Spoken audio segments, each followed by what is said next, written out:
सीमा के पिता रेलवे में नौकरी करते थे, सो वे ज़्यादातर दौरे पर रहते थे। सीमा की माँ सारा दिन कॉलोनी में यहाँ वहाँ घूमती रहती थी। सीमा घर पर होती तो उसकी माँ का रिश्तेदार चंदू आ जाता। चंदू तबीयत से दिलफेक मिजाज का था और इसकी वजह से उसकी बीवी उसे छोड़ चुकी थी। वह प्रायः इधर उधर लड़कियों के पीछे घूमता रहता। सीमा की माँ के लिए शहर से उपहार लाता तो वे खुश हो जाती।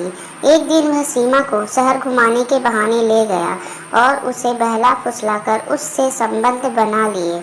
सीमा को जब तक कुछ समझ में आता उसे अनचाहा गर्भ ठहर चुका था। अब चूंकि चंदू तो मतलब साध कर निकल गया, लेकिन जैसे तैसे सीमा पर दिन चढ़े तो उनकी पड़ोसिन को संदेह हुआ। गांव में रहने के कारण मामला गंभीर था। अगर किसी को भनक लग गई तो पूरे गांव में बदनामी हो जाएगी। अब सीमा की माँ को कुछ सूझ नहीं रहा था कि क्या करें, क्योंकि 3-4 माह का गर्भ हो चुका था। यदि वे पति को बताती तो पति तो उन्हें ही बदचलन कहकर छोड़ देता। सीमा की माँ अपनी पड़ोसिन के साथ पास के गांव की दाई रजिया के पास गई। रजिया ने यह काम आसानी से करने का भरोसा दिलाया और बतौर मेहनताना मोटी रकम मांगी। वक्त तय हुआ रात 12 बजे का। सीमा के पिता नाइट ड्यूटी पर चले गए। तब रजिया व पड़ोसी सीमा के घर आए। उसने सीमा को लिटाया। बिना किसी दवा व इंजेक्शन के रजिया ने सीमा की योनि में उसके गर्भ में एक कमची जैसी पतली लकड़ी डाली, जैसे हरे बांस की छड़ी होती है। पतली लकड़ी के भीतर डाले जाने से सीमा चीखने लगी। वह असहाय दर्द से बिलबिला उठी तो रजिया ने कहा, उसका हाथ पकड़ कर रखो, साथ ही मुंह भी दबा दो। रजिया ने लकड़ी को गर्भाशय में आघात से चलाना शुरू किया।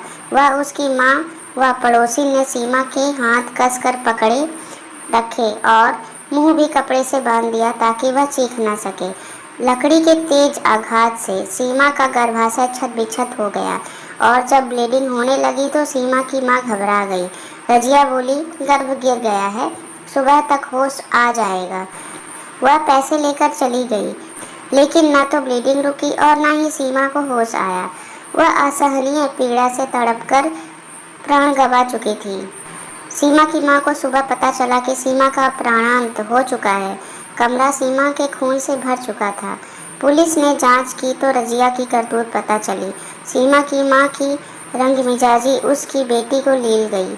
इतना ही नहीं, चंदू की अयासी अभी भी जारी रही, क्योंकि वह पकड़ से दूर जा चुका था।